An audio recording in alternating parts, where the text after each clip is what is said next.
In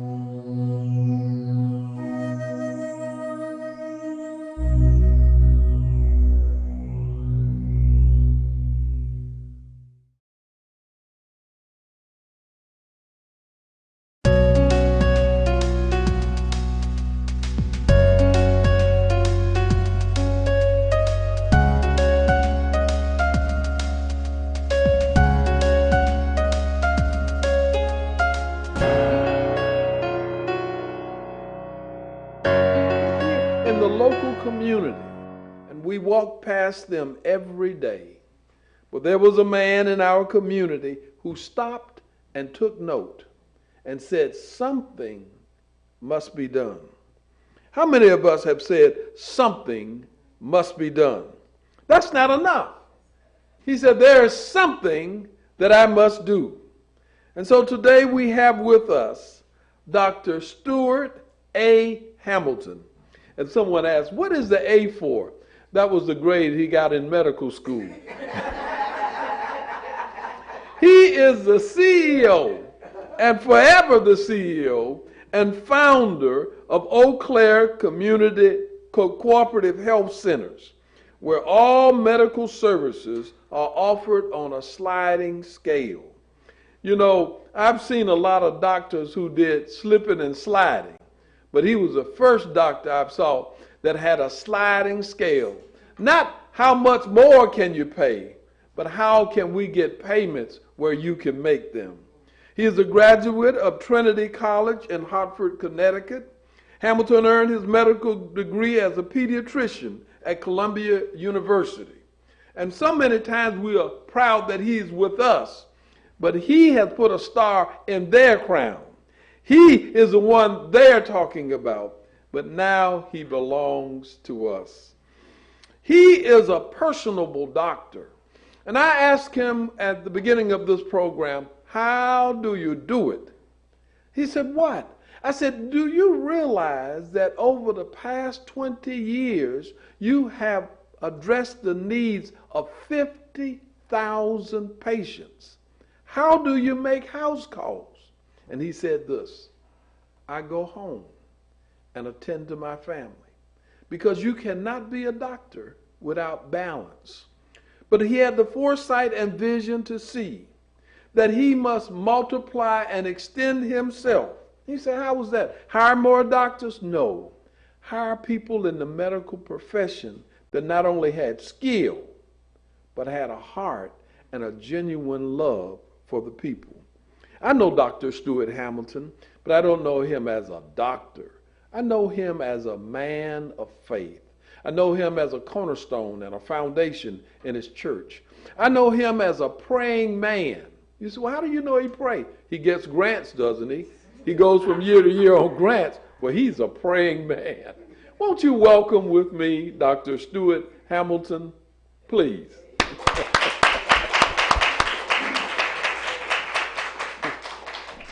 Modesty, humility, but you're still a doctor. Well, good morning, everyone. I'm certainly very pleased to be here with you. That was a good sermon. And that makes me hungry, because after a good sermon, you want to go out and eat. So I'm going to be starving up here for the next few moments. I was asked to come by Miss Christy Savage and to say a few words about being a catalyst.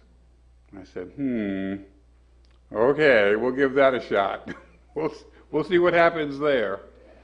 So I wanted to tell you, I suppose, a few stories to weave the history of activities together. And I suppose it started when I was in the 7th grade. And when I was in the 7th grade, my father died. And I thought that it was gonna get tough. And it did get tough. I mean, my mother couldn't keep the house, and all sorts of things happened economically. But I prayed, and I believe that I had a word from the Lord. And that was the first time, and I think it's been the most recent time, actually, when I was in the 7th grade. And the word was simply that you will be okay. Now, if you believe that you will be okay, certain things start to happen in the way that you see the world and everything that's in it, and God for that matter. And that comes together as, if I'm going to be okay, then I can take risks. I can take risks to help people or to go places or to do things because after all, even though it seems to be quite scary and fairly risky and a long-term endeavor, at the end, and even during the process, I'll be okay. And that has seemed to be completely true ever since I was in the 7th grade. Now, what was I going to be in the 7th grade? Well, I was going to be a fighter pilot. I built all the airplanes. I had the entire U.S. Air Force inventory hanging from my ceiling in my room as a kid. I could tell you the speeds, the rate of climbs. I was in that itty-bitty cockpit just looking out at the world saying, this is what I want to do. And then came the Vietnam War. And I said, I appreciate the troops, but I don't know what we're doing there. And then came the assassinations. They shot everybody in 1968, including Kennedy, Robert, and including Martin Luther King. Tough year. There were protests everywhere. My school had a protest. We were actually the second college in the United States of America to be taken over by the students. Now, we were eclipsed because Howard University went first, and then 4 days later, Columbia University went second. But in that little window, Trinity College went.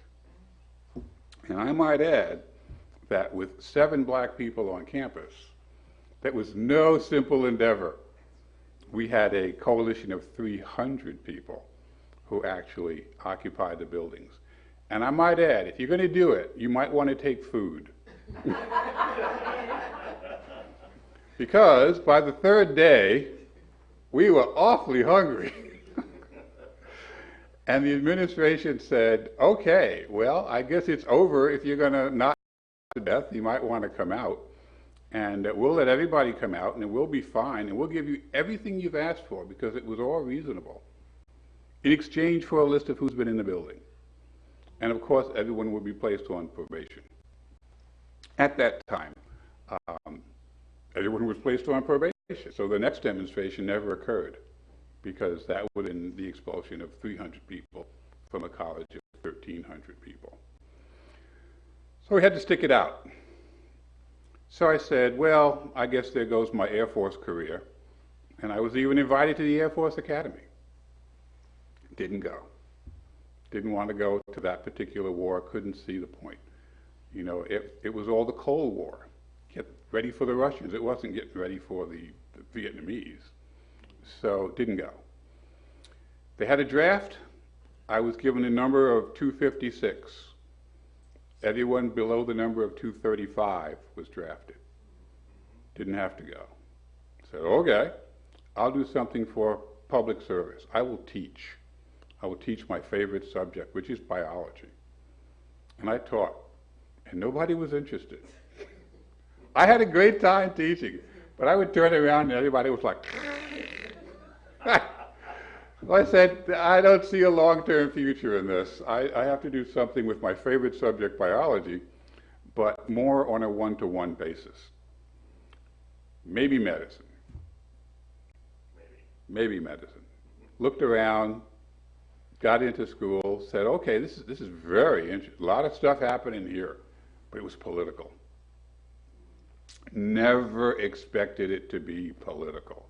Never expected it to be, well, this group gets a little bit more than this group, and those people over there, well, we'll just train on them so we can treat the people over there, and we don't want to go to that prison, we'll go to this suburb, and well, it was terribly, terribly divisive in my words.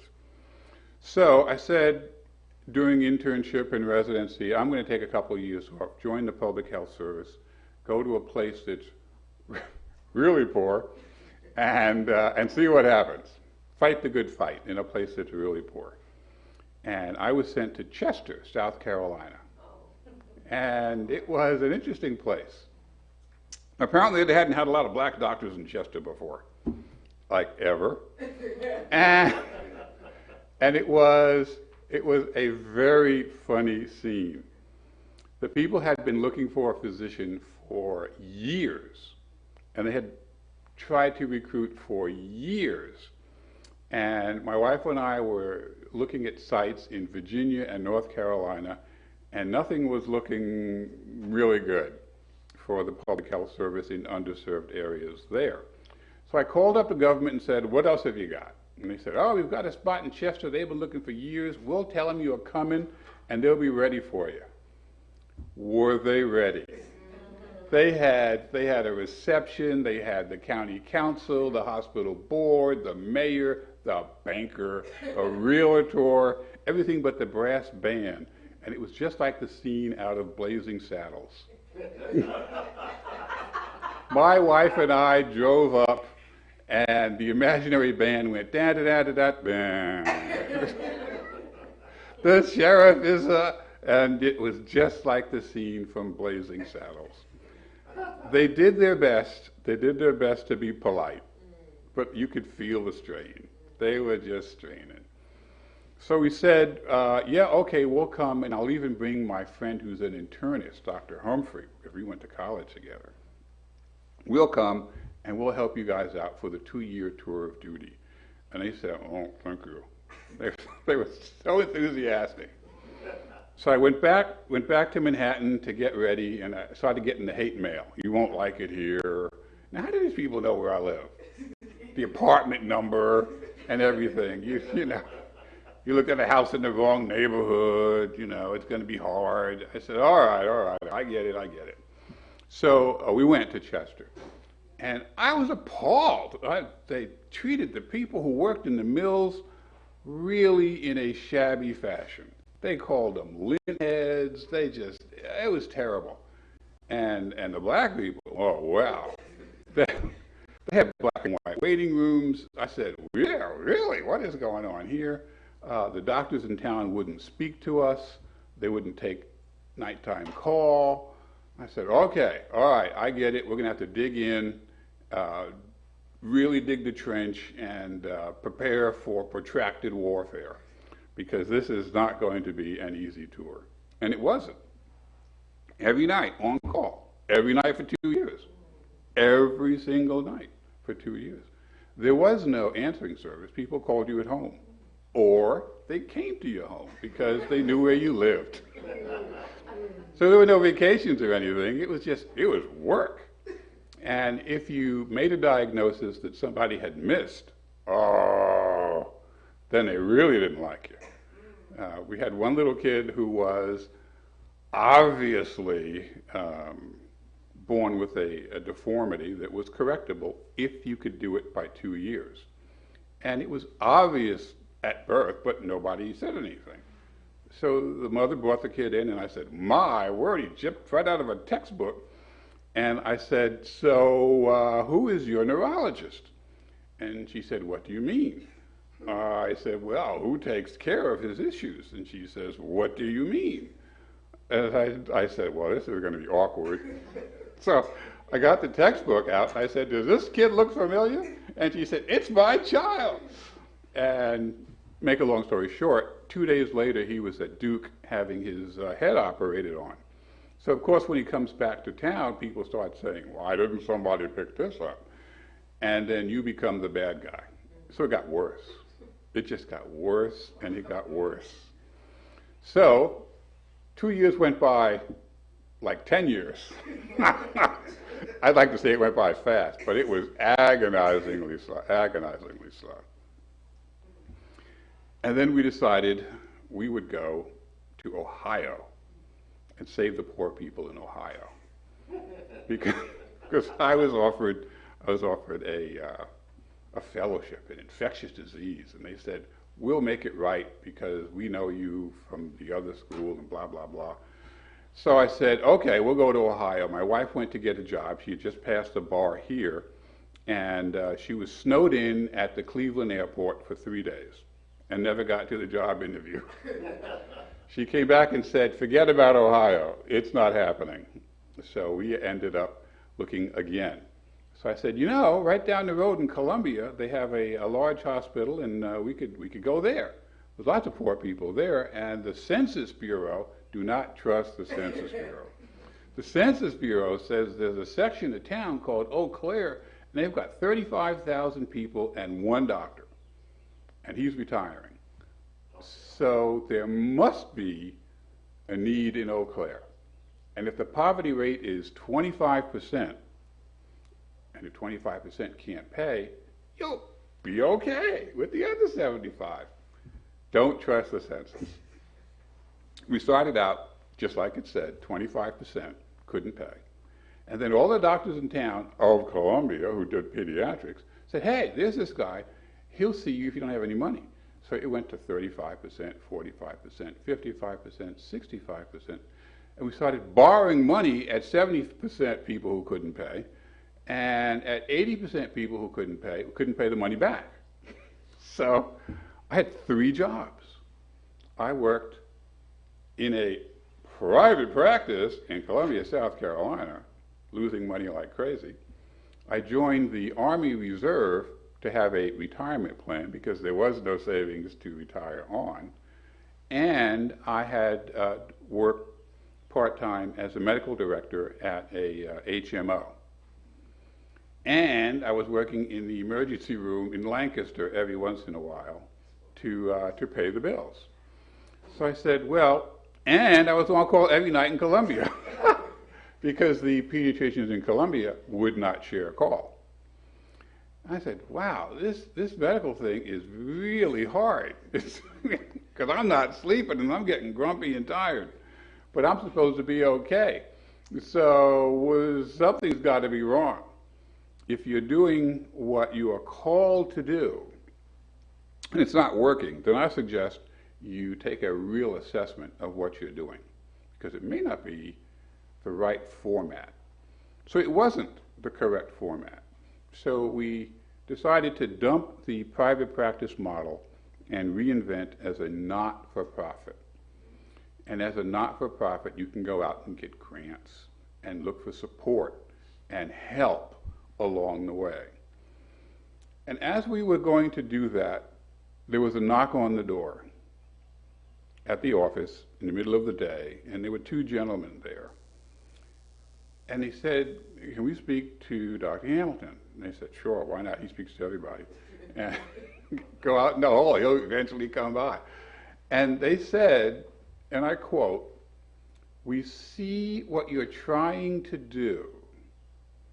We see how you're trying to do it. And we're here to tell you how to do it properly. And I said, wow, who are these guys? Who are these guys? They said they were from the government.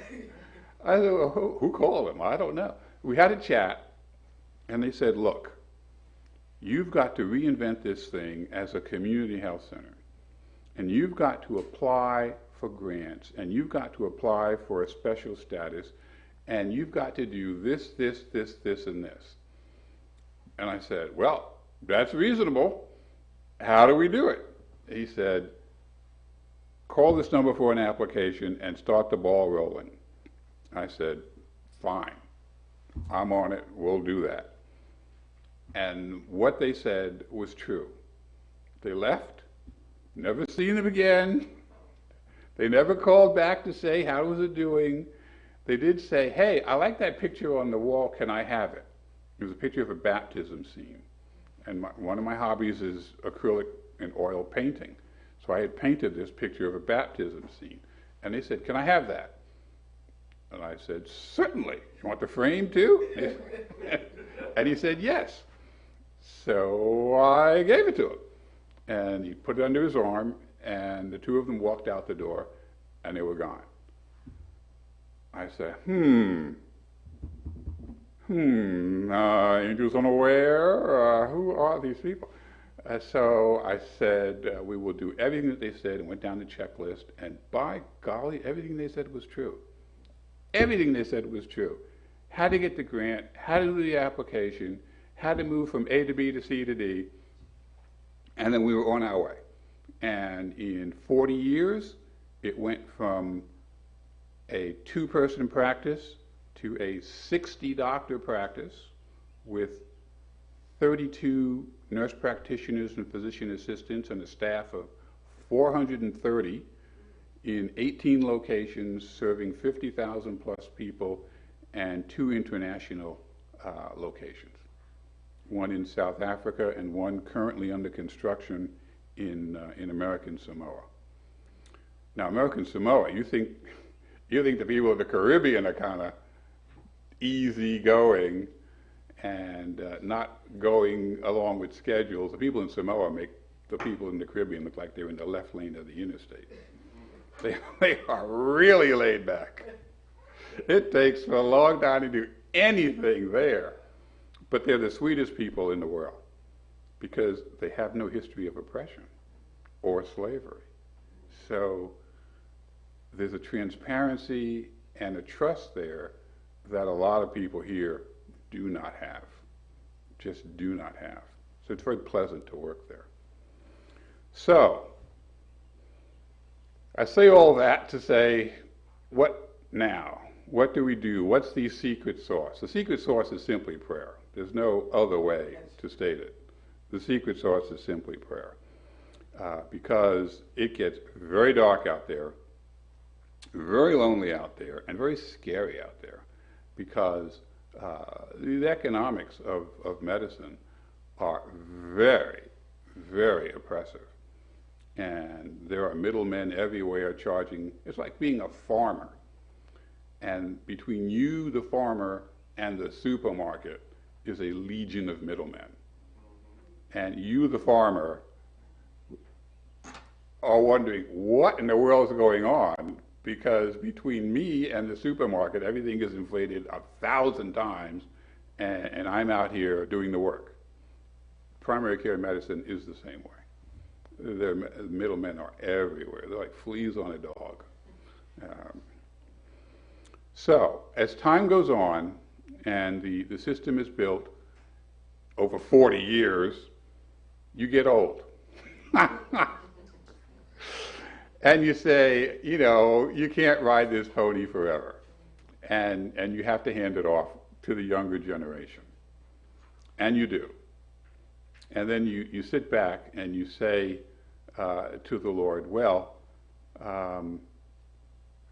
there are those who plant and those who water, but God causes the increase. Clearly, I'm the guy that plants. Now you give it to the corporate people who are the people who water, and the Lord takes it whichever direction He's going to take it. And for those of us who then go into retirement, it becomes, what are you going to do? Are you going to make yourself available for the next iteration of the request? And you do. You simply make yourself available. And then the phone rings. And then there are people in X community, in X location, who need assistance, who need to know what is the secret sauce. And then they're very disappointed when you tell them. They say, well, we knew that, But it's the persistence. It is the persistence of prayer. It is not just, hey, I prayed about that 3 weeks ago. No, it's like every day. Every day. It's constant warfare. I won't tell you the stories of the people who turn against you. I will not tell you those stories. There are legions of them. But God, in the most difficult of circumstances, if He wants to get something done, He will get it done. If He has to pull people onto the stage one at a time and then have them dragged off the stage one at a time until the right person comes along, He will do that. And we have seen that happen. So I would say that the catalyst is prayer, and prayer allows you to be persistent if you have belief and faith. If you have no faith and you have no belief, you will crash on the rocks. Your house will be built on sand.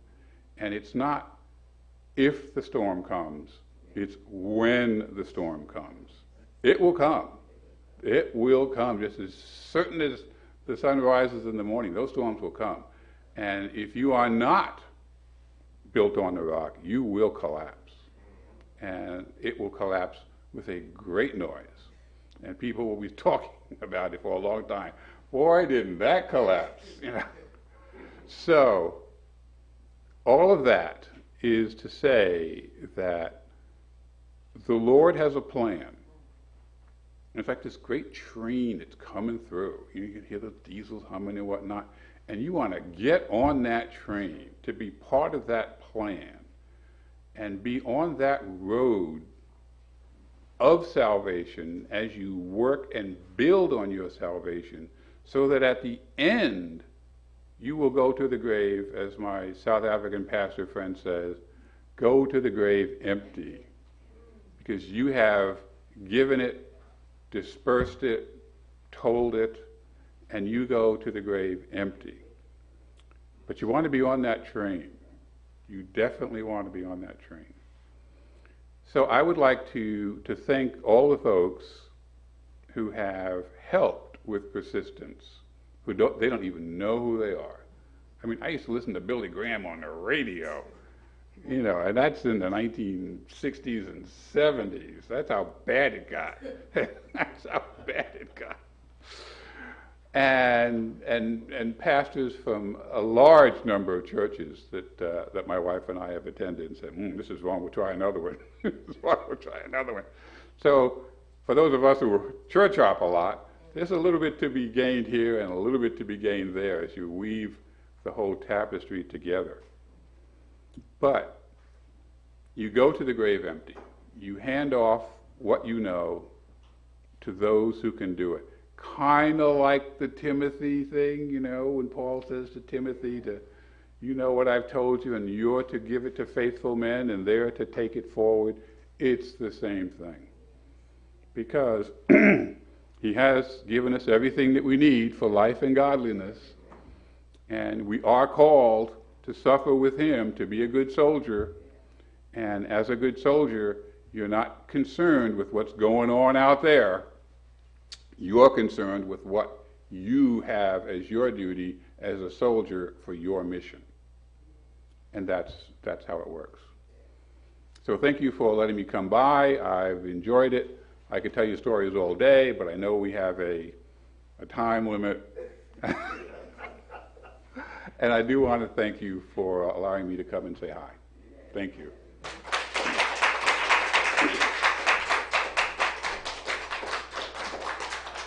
Is it just me, or does he look like Uncle Phil? Who is Uncle Phil? The Fresh Prince of Bel-Air.